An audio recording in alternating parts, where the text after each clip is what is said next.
Let me remind you, Africa remains attractive. Why is Africa so attractive? Throughout the ages, it has always been attractive. It was attractive to the Portuguese and the Spaniards, but I'm not going to say that. It was attractive to the Arabs, but I'm not going to say that. It was attractive to the Jews, but I will not say that. What I'm going to say that is attractive again, it is so attractive that every 2 years the Japanese call our leaders to Japan. That is how attractive Africa is. They call them to Japan in order to discuss how Japan is going to work with Africa for the benefit of Africa. I do not believe it.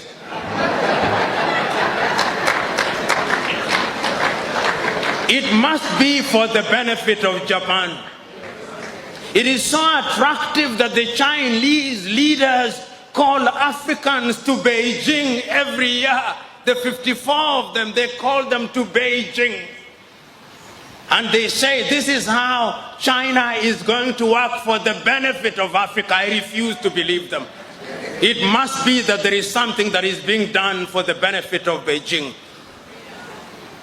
Because if I was Chinese, I would do that which is in my best interest, not in the best interest of Africans. It is so attractive that the Russians called our leaders only a few months ago in Sochi. And when they invite you to the best places. It is so interesting, so that the Russians can work with Africa for the benefit of Africa. That is how attractive Africa is. It is so attractive that the Germans also invited our leaders to Berlin. It is so attractive that even the Arabs are inviting them to Doha, and that is how attractive it is. Have you ever heard the Latin Americans being invited? No, I did not hear. Have you ever heard the Arabs being invited? No. It is only Africans who are invited. That is how attractive Africa is. Is it a bad thing? Depending on what you think.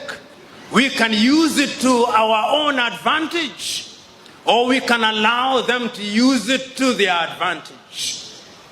You know, when I look at Africa and I look at her in the continent, in the context of how attractive she is, another word comes to my mind called globalization. When we talk about globalization, you talk about globalization as if it were a new word. It is not. Africans were once globalized as a commodity in the slave market. We were sold everywhere in the world. That was globalization. That was globalization. Then we were globalized again through colonization.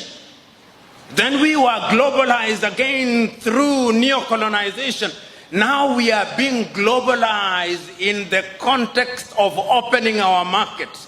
It is Mwalimu Julius Kambarage Nyerere who in one of his many enlightened moments said, when I hear the Europeans saying that we should open our markets in the name of globalization and they say that the rules are the same, I laugh, Mwalimu said. And he said, it is like a boxing match. The rules are the same. But you don't put a heavyweight boxer and a lightweight boxer and say the rules are the same. It is murder.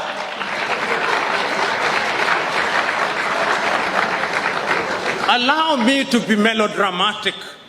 You imagine the United States of America with a GDP of anything between 14 trillion and 15 trillion is now entering into a bilateral arrangement with Lesotho, whose GDP is 2 billion.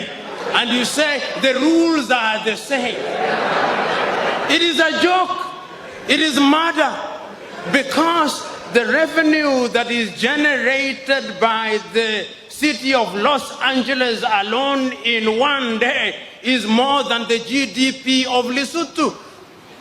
So we are being told to open our markets, and when we opened our market, you saw what happened? Our textile industries died. The large textile industries that we knew about in Kaduna, in Nigeria, died. Our cotton industries died. Our sugarcane industries died. Our waters, even water now,